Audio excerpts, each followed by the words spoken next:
Bwana, mambo vipi? Karibu kwenye World Football Records. Mimi ni Julius na leo tuko Afrika Mashariki katika taifa la Tanzania, huko visiwani Zanzibar.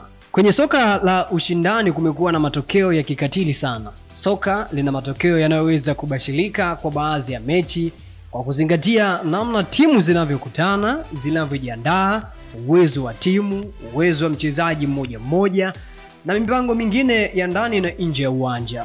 Lakini yapo matokeo mengine ambayo usingeweza kuzania yangetokea. Huko visiwani Zanzibar siku chache zilizopita, kuna mechi mbili ziliisha kwa matokeo ya kushangaza zaidi kwenye ligi ya mkoa mjini Magharibi katika kuwania kupanda ligi daraja la kwanza visiwani humo.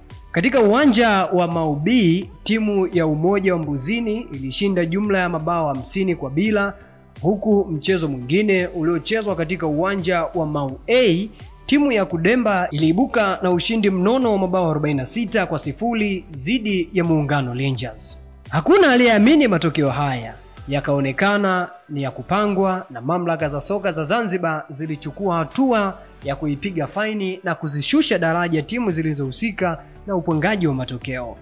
Sasa hii ndio rekodi kubwa zaidi ambayo inashikiliwa kwenye soka kutoka Afrika Mashariki. Tuambie, kwa Afrika Mashariki unafikiri kuna klabu gani inaweza kuvunja rekodi hii ama kufikia rekodi hiyo? Mimi ni Julius. Tukutane wakati mwingine hapa kwenye World Football Records.